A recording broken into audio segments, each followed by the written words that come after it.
Welcome प्यारे बच्चों। Angles made by a transversal, ये एक बहुत ही इंपॉर्टेंट टॉपिक है आपका। ठीक है, चैप्टर नंबर 5 का। आइए इसको देखते हैं। ये इसमें कुछ एंगल्स होते हैं, कुछ इक्वल होते हैं, किसी का सम 180 का होता है और इस फिगर पर आपका पूरा डिपेंड रहेगा। ये एल और एम लाइंस आपकी पैरेलल्स लाइन है और जो पी लाइन आपकी आई हुई है ये इन दोनों लाइनों को कट कर रही है। मींस ट्रांसवर्सल लाइन इसी का नाम होता है ये पी लाइन जो आपकी है। ठीक है, दो पैरेलल लाइन को कोई एक लाइन कैंसिल करती है, कट करती है, इंटरसेक्ट करती है, उसको ही बोलते हैं इंटरसेक्टिंग लाइन भी कह सकते हैं और ट्रांसवर्सल लाइन भी इसको कह सकते हैं। बात समझ में आ रही? अब जब इस लाइन ने इसको इंटरसेक्ट किया तो 4 एंगल आपके यहां पर बने और 4 एंगल आपके यहां पर बने। ठीक है, अब इन एंगल्स का आपस में रिलेशन क्या होता है उसी पर ये टॉपिक बनाया गया हुआ है और आगे चल के आपकी जो एक्सरसाइज है वो इसी पर डिपेंड है आपकी। ठीक है, आइए इसको देखते हैं। सबसे पहली बात मेरी आप समझिए, जब तक ये दो लाइन पैरेलल नहीं होंगी, जब तक ये एंगल आपस में जो रिलेशन बनाएंगे वो नहीं बना पाएंगे। तो सबसे पहले दो लाइनों का पैरेलल होना काफी जरूरी है। ठीक है, मस्ट है। उसके बाद एक लाइन उसको इंटरसेक्ट करेगी, उसमें 4 एंगल यहां पर बनेंगे, 4 एंगल आपके यहां पर बनेंगे। आइए बात करते हैं सबसे पहले एंगल क्या है। सबसे पहले आपका एंगल है इंटीरियर एंगल्स। अब समझिए कि इंटीरियर एंगल्स क्या होते हैं। इंटीरियर एंगल्स देखिए क्या होते हैं। अब देखिए ये फिगर आपका बना है, अब इसमें दो एंगल आपके यहां पर बने हैं और 2 एंगल आपके यहां पर बने हैं। ये लाइन है आपकी, इस लाइन के देखिए अंदर बना हुआ है, ये भी लाइन के अंदर बना हुआ है। जो एंगल लाइन के अंदर बनेंगे उनको हम इंटीरियर एंगल कहेंगे। आप अपनी मैथ की बुक पेज नंबर 81 पर जाइए, उस पर आपको यह दिखाया गया है।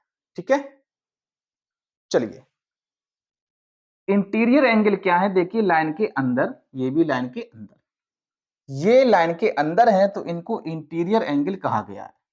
अगर आप बोलें कि एक्सटीरियर एंगल क्या है तो देखिए ये बाहर है, एक्सट्रीमिस बाहरी, तो ये आपका ये 2 एंगल ऊपर हो गए आपके और 2 एंगल आपके ये 7 8 नीचे हो गए। ये आपके हो गए एक्सटीरियर एंगल। ठीक है, चलिए तो मैं पहले इनको नोट डाउन करता हूं। सबसे पहले आपसे इंटीरियर एंगल्स पूछे हैं तो इंटीरियर एंगल आपके ये हो गए और आपके ये हो गए। तो यहां लिखेंगे angle 3 comma angle 4 comma angle 7 comma angle 5 और एंगल 6। ये आपके इंटीरियर एंगल हो गए। अब देखते हैं एक्सटीरियर एंगल। तो एक्सटीरियर एंगल आपके क्या है, angle 1, angle 2, angle 7 and angle 8। ठीक है, ये आपके एक्सटीरियर एंगल हो गए आपके। चलिए ये तो बिल्कुल कॉमन थे। अब आगे देखते हैं क्या है।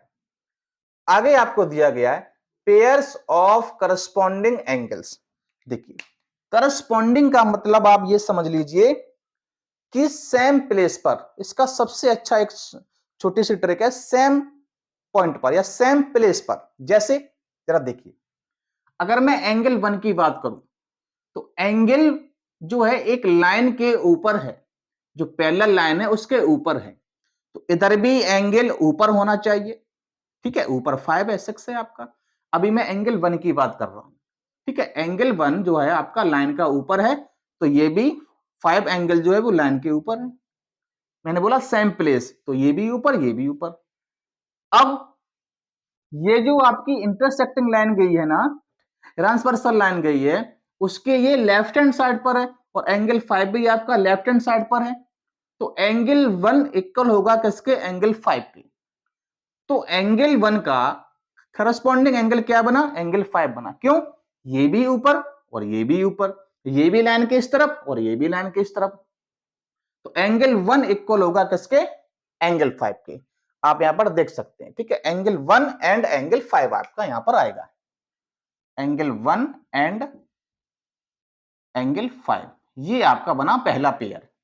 ठीक है, आप देख सकते हैं एंगल 1 एंड एंगल 5। अब एंगल 2 की बात करेंगे। तो एंगल 2 देखिए लाइन के ऊपर है, तो एंगल 6 भी लाइन के ऊपर है। ये लाइन के इस तरफ है, तो ये भी आपका लाइन के इस तरफ है। तो एंगल 2 एंड एंगल 6 बनेगा।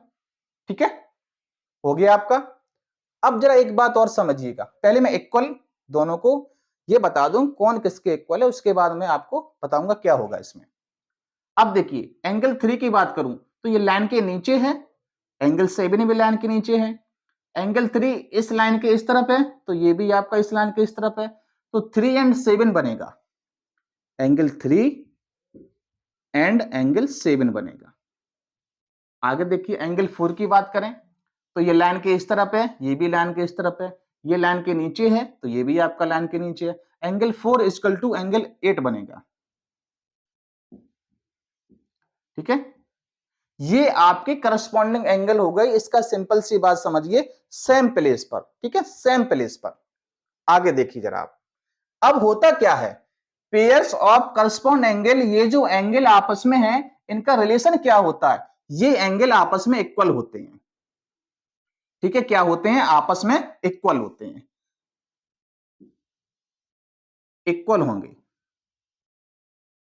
ठीक है, ये एंगल आपस में क्या होंगे, इक्वल। तो एंगल 1 इक्वल टू एंगल 5 आएगा। अगर ये एंगल आपका 100 का है तो ये भी आपका 100 का बनेगा। मतलब कहने का ये करस्पॉन्डिंग एंगल्स आपस में क्या होते हैं, इक्वल होते हैं। इतना समझिए। आगे देखिए, pairs of alternate interior angle, interior means अंदर, तो हम सिर्फ इन दो एंगल की बात करेंगे। किसकी बात करेंगे, इसकी बात करेंगे। अब होता है अल्टरनेट, अल्टरनेट का अर्थ होता है कि एक के बाद एक। इस तरफ है तो एंगल ये, इस तरफ है तो इसका एंगल ये।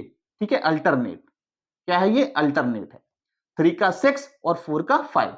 इंटीरियर है तो अंदर की बात करेंगे, ये एंगल अंदर है और ये भी एंगल आपके अंदर है, तो इसके इक्वल ये होगा और इसके इक्वल ये होगा। तो यहां पर लिखेंगे एंगल 3 एंड एंगल 6। ठीक है, और एंगल 4 एंड एंगल 5, ये भी बच्चों क्या होगा आपका, इक्वल होगा। ये भी एंगल आपस में क्या होंगे, इक्वल होंगे। अगर ये 40 का है तो ये 40 का, ये 60 का है तो ये 60 का। समझ में आ गया। पेयर ऑफ करस्पॉन्डिंग एंगल्स भी आपस में इक्वल होंगे, जो पेयर निकल के आ रहे हैं। अल्टरनेट इंटीरियर एंगल्स भी आपस में इक्वल होंगे। ठीक है, तो मैंने यहां पर लिख दिया कि ये इक्वल होंगे आपके, इस चीज का ध्यान रखिएगा। अब देखिए pairs of alternate exterior angle, exterior means बाहर की तरफ, तो ये एंगल दोनों एक्सटीरियर हैं और ये भी एक्सटीरियर हैं। अब अल्टरनेट की बात की जा रही है, तो 2 का होगा 7 और 1 का क्या होगा 8। यहां पर लिखिए एंगल 1 एंड एंगल 8 बनेगा पेयर इसका, और एंगल 2 एंड एंगल 7 बनेगा, और ये भी आपस में क्या होंगे, इक्वल होंगे। ठीक है, ये भी आपस में क्या होंगे, इक्वल होंगे। आगे जरा देखिए, अब आपका जो लास्ट है वो क्या है, क्या ये भी इक्वल होगा या कुछ और होगा, आइए देखते हैं। पेयर्स ऑफ इंटीरियर एंगल्स, सबसे पहले समझिए इंटीरियर एंगल्स की बात हो रही है, 3, 4 की और 5, 6 की। ठीक है, इसके बारे में बात नहीं हो रही है, 1, 2 और 7, 8 के बारे में नहीं सोचना है, इसके बारे में देखना है। Pairs of interior angles on the same sides of the transversal, same side, जैसे ये लाइन आपकी ट्रांसवर्सल लाइन है ना, इसके सेम साइड, तो ये सेम साइड हुआ 4 और 6, और ये एंगल सेम साइड हुए 3 और 5। ठीक है, सेम साइड होंगे, इसके अंदर ये वाले इस साइड में और इस तरफ वाले इस साइड में, तो एंगल 3 एंड 5 आएगा, एंगल 3 एंड एंगल 5 आएगा, और एक पेयर क्या बनेगा, एंगल 4 एंड 6 बनेगा। फिर से समझिए क्या बोला है, पेयर्स ऑफ इंटीरियर एंगल्स, अंदर के एंगल की बात की जा रही है, on the same side of the transversal, ये लाइन आपकी रही ट्रांसवर्सल, इसके सेम साइड। ठीक है, इस साइड ये दोनों और सेम साइड इस साइड ये दोनों। समझ में आ गया। अब ये एंगल, जैसे आपके ये एंगल आपस में इक्वल होते थे, ये एंगल आपस में इक्वल होते थे, ये एंगल आपस में इक्वल होते थे, लेकिन इस कंडीशन में ये एंगल आपके इक्वल नहीं होंगे। तो इसमें क्या होगा, इसमें क्या होगा जरा आप देखिए, इसमें एंगल इक्वल नहीं होते हैं, इसमें अलग आपका रहेगा एंगल 3 प्लस एंगल 5, क्योंकि यहां पर बात की गई है, अच्छा यहां पर सम नहीं दिया, कोई बात नहीं। तो ये दो एंगल आपके आए, इसका जब आप सम करोगे तो आपका ये सप्लीमेंट्री एंगल बनेगा, ठीक है। इन दोनों का सम करने पर आपका 180 आएगा। कभी कभी क्वेश्चन में आपको ये 100 एंगल दिया जाएगा, तो आपको बताना है कि 5 क्या होगा, तो 100 180 से लेस कर देना, तो आपका आंसर ये 80 आ जाएगा। इसी तरह से एंगल 4 प्लस एंगल 6 जो है, जब आप इसको ऐड करेंगे तो ये भी आपका कितना आ जाएगा, 180 का आ जाएगा, ठीक है। ये आपका हुआ पूरा जो भी रूल्स थे इसमें, कि कोई भी टू लाइन को जो एक इंटरसेक्टिंग लाइन काटती है, तो आपके जो बीच में जो एंगल बनते हैं, ये 8 एंगल्स बनते हैं, उनका आपस में रिलेशन क्या रहता है, ठीक है। चलिए, कोई भी डाउट हो आप लोग कमेंट बॉक्स में बताइएगा। All the best.